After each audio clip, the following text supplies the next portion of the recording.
Friends, आज हम पढ़ने जा रहे हैं डायरेक्ट इनडायरेक्ट में इंपेरेटिव सेंटेंस को डायरेक्ट से इनडायरेक्ट में कैसे चेंज करते हैं। सबसे पहले इंपेरेटिव सेंटेंस को समझना जरूरी है हमारे लिए। तो इंपेरेटिव सेंटेंस जो होते हैं वो 4 टाइप्स के होते हैं। हमने बेसिक बेसिक को पढ़ा था। एक तो वर्ब की फर्स्ट फॉर्म से स्टार्ट होने वाला, दूसरा डोंट से, तीसरा प्लीज और काइंडली से, और चौथा लेट से। लेट में भी 2 टाइप्स हैं।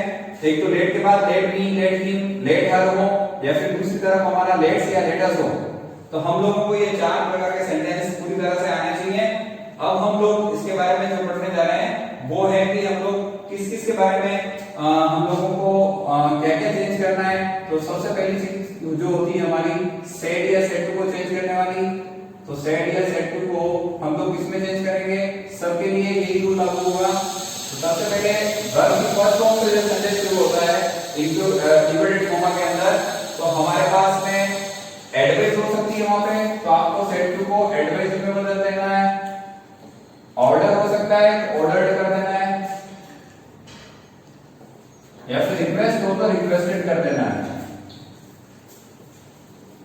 देन सेकंड है हमारा डोंट। डोंट वाले सेंटेंस में फॉरबिड यूज कर देना है, FORBAD। अगर फॉरबिड हम नहीं लिखते हैं तो कंडीशन में थोड़ा चेंज आता है। जब सेंटेंस करेंगे हम लोग तो मैं बताऊंगा। अगर सेड टू को हमने फॉरवर्ड में चेंज किया तो हमें कंडीशन 2 ही लगाना पड़ेगा। लेकिन हम लोग अगर फॉरवर्ड के अलावा कुछ चेंज कर दिया, एडवाइस कर दी उसके अंदर, और सेंटेंस नॉट से शुरू हो रहा था, तो हमको एडवाइस करने के बाद में कंडीशन जब लगाएंगे तो नॉट टू करना पड़ेगा। टू को बाद में लिखना है, नॉट पहले यूज करना है। उसके बाद प्लीज कहने वाले सेंटेंस में फिर से रिक्वेस्टेड। देन आता है हमारा लेट से शुरू होने वाले। लेट में लेट मी, लेट हिम हो तो हमको रिक्वेस्टेड ही लिखना है। और लेटस या लेट्स आता है तब हमें इसको किस तरह से चेंज करना है। इसके 2 नियम है हमारे पास में, 2 रूल्स हैं। नंबर 1, आरबी का जो सब्जेक्ट है वो आई भी हो या ऑब्जेक्ट मी या अस हो। तो आरबी का जो सब्जेक्ट है वो आई भी कैसे होगा? जैसे यहां पे लिखा है आई सेड टू हिम। तो यहां पे देखेंगे हम जो आरबी वाला पार्ट है ये वाला है, इन्वर्टेड कॉमा उसके बाद शुरू होता है, तो इसमें आई आ गया। या तो सब्जेक्ट के रूप में आई आए, या फिर एग्जांपल हम देखते हैं यहां पर दूसरा, ही सेड टू मी। तो यहां पर ऑब्जेक्ट के रूप में क्या आया है? मी आया है। या तो सब्जेक्ट के रूप में आई हो या फिर ऑब्जेक्ट के रूप में मी हो। तो हम लोग क्या करेंगे? कंजंक्शन तो हमें दैट लगाना है, दैट के बाद दे शुड करना है। लेट्स को हटा देंगे, उसके बाद दैट दे शुड लिखना है या दैट वी शुड। तो हम लोग यहां पर जब आरबी का सब्जेक्ट आई हो या फिर ऑब्जेक्ट मी या अस हो, जैसे मी आया यहां पर और आई सब्जेक्ट के रूप में आया, तो यहां पर हमें दैट वी शुड यूज करना है।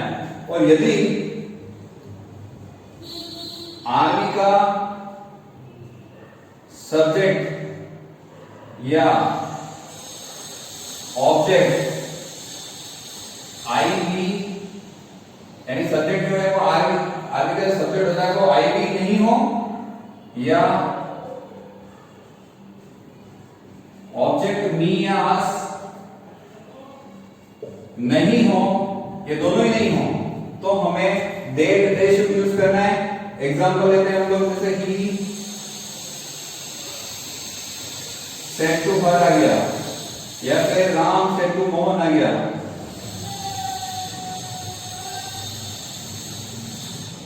तो यहां पर न तो सब्जेक्ट आया है आई भी, न ऑब्जेक्ट के रूप में मी अस है। इसमें भी न तो सब्जेक्ट आई भी है, न ऑब्जेक्ट के रूप में मी अस है। तो हमें वहां पर जो सब्जेक्ट आई भी या ऑब्जेक्ट मी अस नहीं होता है तो कंडीशन दैट लगाने के बाद दैट दे शुड करना है, ये ध्यान रखना है। अब एग्जांपल देखते हैं हम लोग। सबसे पहला एग्जांपल देखिए, यहां पर सबसे पहली चीज जो हमें नोट करनी है वो ये है कि यहां पर असर्टिव सेंटेंस और इंटरोगेटिव सेंटेंस जिस तरह से हो रहा था, सेंटेंस बदल गया है। ये वर्ब की फर्स्ट फॉर्म से शुरू हो रहा है, ये सेंटेंस भी फर्स्ट फॉर्म से शुरू हो रहा है, डोंट से शुरू हो रहा है, ये भी डोंट से शुरू हो रहा है। तो इस तरह के सेंटेंस में हम लोगों को ध्यान रखना है कि इंपेरेटिव सेंटेंस है, तो इसके चेंजेस जो करने हैं वो इंपेरेटिव की तरह करने हैं। तो सबसे पहले इस सेंटेंस को पढ़ेंगे हम लोग, work hard for the exam. तो इसमें एडवाइस दे रहा है वो, तो हमें यहां पर रवि सेड टू की जगह एडवाइस करना है। कंजंक्शन जो यूज करना है वो करना है हमें मैक्सिमम में हमें कंडीशन टू यूज करना है, लेट्स और लेटस को छोड़ करके सारे में टू यूज करना है। टू के बाद दुनिया का कोई भी सेंटेंस हो, वर्ब की फर्स्ट फॉर्म चेंज नहीं होगी, फर्स्ट फॉर्म ही रहेगी। तो to work hard for the exam, यहां पे कोई चेंज नहीं है, सिर्फ यहां पे टू कंडीशन लगाना है और सेट टू की जगह पे एडवाइस करना है। फर्स्ट फॉर्म ही रहेगी, फर्स्ट फॉर्म को रूल के अकॉर्डिंग सेकंड फॉर्म में चेंज करने की कोशिश नहीं करनी है हमें। सेकंड एग्जांपल है हमारा, my teacher said to me sit down. तो माय टीचर ऑर्डर्ड मी, क्योंकि ऑर्डर मेरा है यहां पे टीचर, तो माय टीचर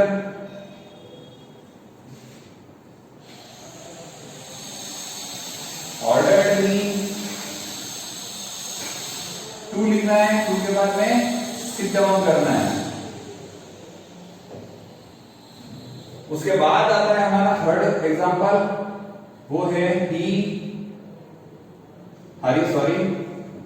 सेट टू, यहां पे डोंट से शुरू हो रहा है, तो यहां पे हम फॉरगेट यूज करके देखते हैं। हरी फॉरगेट अनिका, यहां पे कंजक्शन फॉरगेट जैसे लिख दो आप लोग, तो डोंट हटा देना है और कंजक्शन टू ही लगेगा, टू के बाद मैं के नॉइज हो जाएगा। तो कंजक्शन हमने टू यूज किया। देन ये भी डोंट से है, लेकिन इसमें दूसरी चीज अप्लाई करके देखते हैं हम लोग। माय मदर वॉन्ट,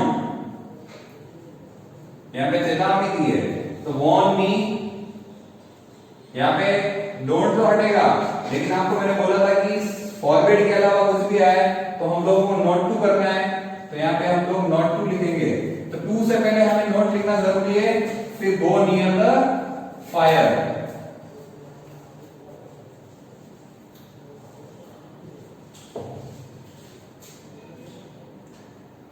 यहां पे सेंटेंस थर्ड देखते हैं हम लोग, हिना और सेट टू को बदलेंगे। सबसे पहले यहां देखना है प्लीज आ रहा है तो रिक्वेस्टेड कर देना है।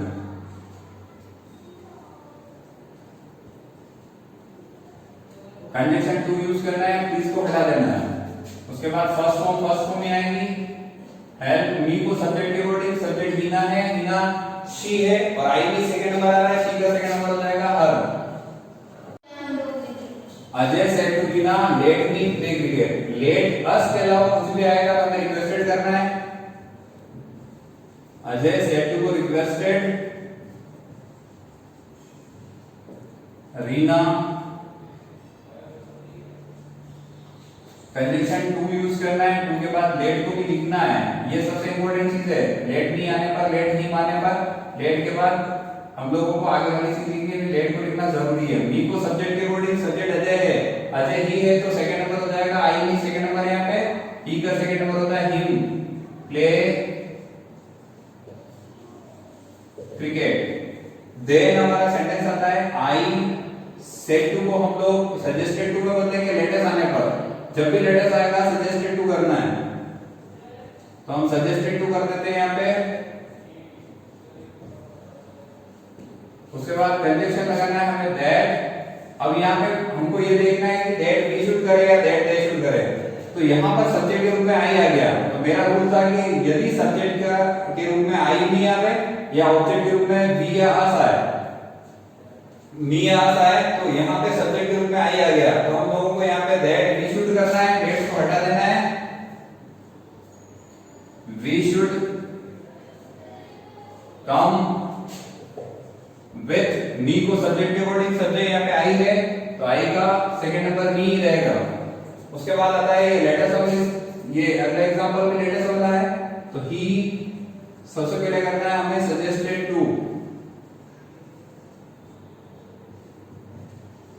अब यहाँ पे दैट दे शुड लिखना है, वी शुड, इसके लिए हम लोग को देखना है सब्जेक्ट के रूप में आई नहीं है, ऑब्जेक्ट के रूप में मी और हाँ मी है, तो हमें यहाँ पर भी दैट वी शुड भी लिखना है, that we should play cricket.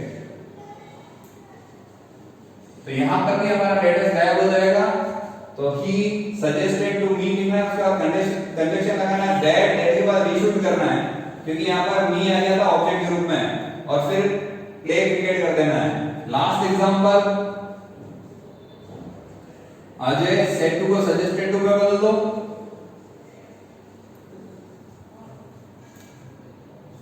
Kavita,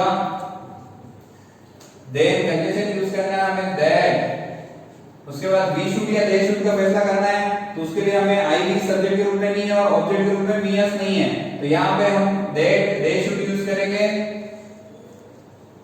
they should enjoy the party. यहां पर वापस एक बार समझ लेते हैं हम लोग। अजय सेड टू को सजेस्टेड टू में बदलना है, फिर कविता लिख दिया, उसके बाद कंजंक्शन दैट लगाना है। दैट के बाद में ना तो सब्जेक्ट आई भी था ना ऑब्जेक्ट के रूप में मी एस था, अजय और कविता था, तो हमें दैट दे शुड लिखना है, उसके बाद एंजॉय द पार्टी। तो इंपेरेटिव सेंटेंस हमारा फिनिश होता है यहाँ पे।